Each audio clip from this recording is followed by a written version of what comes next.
நம்ம தளபதி விஜய் அவர்களுடைய ஜனநாயகன் படத்தில் மொத்தமாக எத்தனை பாடல்கள் இருக்குது அப்படிங்கிற ஒரு அப்டேட் வந்து கிடச்சிருக்கு. அது மட்டும் இல்லாமல் இந்த படத்தில் ஹைசன்பர்க் வந்து ஒரு பாட்டு எழுதியிருக்கதா அஃபீஷியலாக கேவிஎன் ப்ரொடக்ஷன்ஸே ஒரு போஸ்டர் மூலிமா ஷேர் பண்ணியிருக்காங்க தான் சொல்லியாங்கணும். இதில் முக்கியமான விஷயம் வந்து பார்த்திங்கன்னா, ஹைசன்பர்க் எழுதிய பாட்டை யார் பாடியிருக்காங்கிறத ஒரு ஒரு மிகப்பெரிய ஒரு ஆச்சரியமான விஷயமா சோஷியல் மீடியாவில் பேசப்பட்டுருக்கு. ஸோ அது மட்டும் இல்லாமல் இன்றைக்கி கேவிஎன் ப்ரொடக்ஷன்ஸ் வந்து பார்த்திங்கன்னா ஜனநாயகன் படத்துக்கு ஹிந்தியில் போஸ்டர் அப்படிங்கிறது வெளியிட்டாங்க. அந்த போஸ்டர் வெளியிட்டதுலேருந்து இந்த படத்துக்கான ஹைப்பும் எக்ஸ்பெக்டேஷனும் பார்த்திங்கன்னா தாறுமாற இன்க்ரீஸ் ஆகிருக்கு அப்படி தான் சொல்லியாகணும். ஏன்னா இந்த போஸ்டரை டீகோடிங் பண்ணால் அப்படிப்பட்ட விஷயம் வந்து நமக்கு கிடச்சிருக்கு சொல்லியாகணும். ஸோ இந்த எல்லா விஷயத்தை பற்றி தான் இந்த வீடியோவில் வந்து நம்ம கிளியராக டிஸ்கஸ் பண்ண போகிறோம். ஸோ ஃபஸ்ட் திங் நம்ம சாங் அப்டேட்லேருந்து ஆரம்பிச்சிடலாம். ஸோ மொத்தமாக ஜனநாயகன் படத்தில் 4 பாட்டு வந்து இருக்குது. ஸோ அதுலேருந்து பார்த்திங்கன்னா 2 பாட்டு ரிலீஸ் ஆச்சு. ஒரு பாட்டு தளபதி கச்சேரி, இன்னொரு பாட்டு வந்து பார்த்திங்கன்னா ஒரு பேரே வரலாறு. ஸோ இன்னும் 2 பாடல்கள் இருந்திருக்கு. அதில் ஒரு பாட்டு வந்து பார்த்திங்கன்னா ஒரு எமோஷ்னல் சாங். அந்த சாங் வந்து பார்த்திங்கன்னா படத்தோடைய கிளைமேக்ஸ் சீனில் இருக்கும் அப்படின்னு சொல்லப்படுது. இன்னொரு பாடல் தான் பார்த்திங்கன்னா நம்ம ஹைசன்பர்க் வந்து எழுதியிருக்காரு. ஸோ இதில் ஒரு முக்கியமான விஷயம் வந்து பார்த்திங்கன்னா இந்த பாடலை நம்ம அனிருத் அவர்களும் நம்ம ஹனுமன் கைன் அவர்களும் சேர்ந்து பாடியிருக்காங்க. நம்ம ஹனுமன் கைனோட ரேப் எல்லாமே பார்த்திங்கன்னா வேர்ல்டு வைடு ஹிட்டான பாடல்கள் அப்படி தான் சொல்லியாங்கணும். ரன் இட் அப் பாட்டெலாம் நீங்கள் கேட்டிருப்பீங்க ரீல்ஸில். ஸோ அந்த மாதிரி ஒரு தரமான ஒரு ரேப்பர் அப்படி தான் சொல்லியாங்க. ஸோ ஜென்ரலாக நம்ம அனிருத்தும் ஒரு ரேப்பரும் சேர்ந்து ஒரு பாட்டை பாடினாலே அந்த பாட்டு வந்து ஒரு சூப்பர் ஹிட் ஆகிரும் அப்படி தான் சொல்லியாங்கணும். ஒரு எக்ஸாம்பிளுக்கு எடுத்து பார்த்தோன்னா நம்ம அனிருத்தும் ஹிப்ஹாப் தமிழாக பாடின பாட்டாக இருக்கட்டும், நம்ம அனிருத்தும் அசல் குலாரு பாடின பாட்டாக இருக்கட்டும். ஸோ இப்போ அந்த அடிப்படையில் நம்ம அனிருத்தும் ஹனுமன் கைண்டும் இணைந்து ஜனநாயகன் படத்தில் ஒரு பாடல் அப்படிங்கிறத பாடியிருக்காங்க. சும்மாவே நம்ம அனியன் விஜய் சார் காம்போ சேர்ந்தாலே தேட்டர் வந்து பிளாஸ்ட்டாக தான் ஆயிரம் சொல்லியாங்கணும். இப்போ இந்த காம்போவில் நம்ம ஹனுமன் கைண்டை வேறு சேர்த்துருக்காங்க. இதெல்லாம் கேட்டாலே கண்டிப்பாக தேட்டர் வந்து 10 என்னங்க 100 மடங்கு பிளாஸ்ட் ஆயிரும் அப்படி தான் சொல்லியாங்கணும். ஸோ இரண்டாவது விஷயமா நம்ம கேவிஎன் ப்ரொடக்ஷன்ஸ்லேருந்து பார்த்திங்கன்னா இன்றைக்கி ஜனநாயகன் படத்தில் ஹிந்தி போஸ்டர் அப்படிங்கிறத வெளியிட்டாங்க. முக்கியமாக நீங்கள் நோட் பண்ண வேண்டிய ஒரு விஷயம் வந்து பார்த்திங்கன்னா இந்த போஸ்டரில் நம்ம விஜய் சார் வந்து பாபி டியோல் அவர்களை ஒரு விஷயத்துலேருந்து காப்பாற்றுற மாதிரியான ஒரு ஸ்டில்லை தான் வந்து வச்சுருக்காங்க.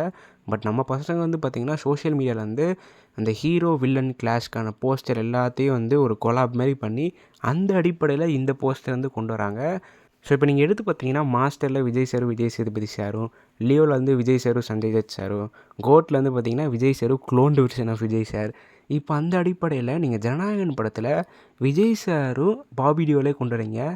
ஆக்சுவலி இந்த போஸ்டரை பார்த்தாலே தெரியுது பாபி டியோல் அவர்கள் ஆர்மி யூனிஃபார்ம் வந்து போட்டிருக்காரு. விஜய் சாரும் ஆர்மி யூனிஃபார்ம் தான் போட்டிருக்காங்க. பட் அந்த ஸ்டில்லில் ப்ராப்பராக தெரில. ஸோ 2 பேருமே ஆர்மி ஆஃபீஸராக தான் இருக்காங்க. விஜய் சார் வந்து பாபி டியோவில் காப்பாற்றுற மாதிரியான ஒரு ஸ்டில் தான் இது.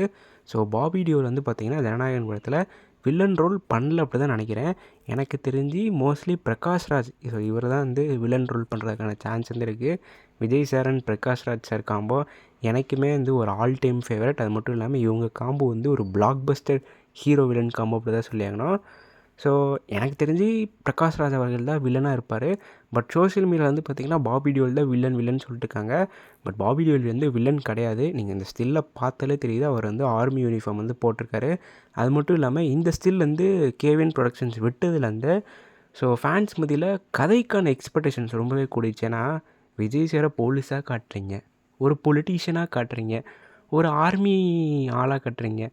ஸோ என்ன ஒரு அவதாரத்தில் விஜய் சார் இந்த படத்தில் நடிக்கிறாரு அப்படின்னு ஒரு ஸ்டோரி மேலே ஒரு எக்ஸ்பெக்டேஷன் கொடுது. ஏன்னா இந்த ஒரு பேரே வரலாறுல தான் பார்த்திங்கன்னா விஜய் சார் ஃபோட்டோ வச்சுட்டு நிறைய ஃப்ளாக்லாம் வந்து கையில் இருந்து வச்சுருந்தாங்க. ஓகே, அப்போ விஜய் சார் பொலிட்டீஷியனாக நினச்சிட்டு இருந்தா ஒரு சைடு வந்து பார்த்திங்கன்னா இவர் ஆர்மியில் இருக்கிற மாதிரி ஒரு ஃபோட்டோ ஸ்டில் வந்து ரிலீஸ் பண்ணுறாங்க. சரி, இவர் ஆர்மி ஆஃபீஸராக இருப்பார்னு பார்த்தா போலீஸ் கெட்டப்பில் இருக்கிற மாதிரி நிறையா ஸ்டில்லாக ரிலீஸ் பண்ணுறாங்க. ஸோ ஃபேன்ஸ் மத்தியில் இந்த மாதிரி புது அவதாரங்களே பார்த்திங்கன்னா ஃபேன்ஸ் மத்தியில் இந்த படத்துக்கான கதைக்கு ஒரு எக்ஸ்பெக்டேஷன்ஸை கூட்டுது அப்படி தான் சொல்லுவாங்கணும். ஏன்னா இது பகவந்த் கேசரியோட ரீமேக்காக இருந்தாலுமே ஃபேன்ஸுக்கு இந்த மாதிரி ஸ்டில்ஸ்லாம் ரிலீஸ் பண்ணும்போது ஸ்டோரிக்கான ஹைப் கூடுது அப்படி தான் சொல்லியாகணும்.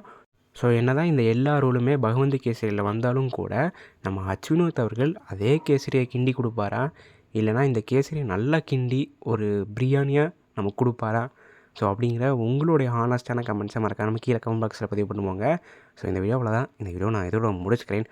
அடுத்த வீடியோவில் சந்திக்கும் வரை நான் உங்கள் NK. நன்றி, வணக்கம்.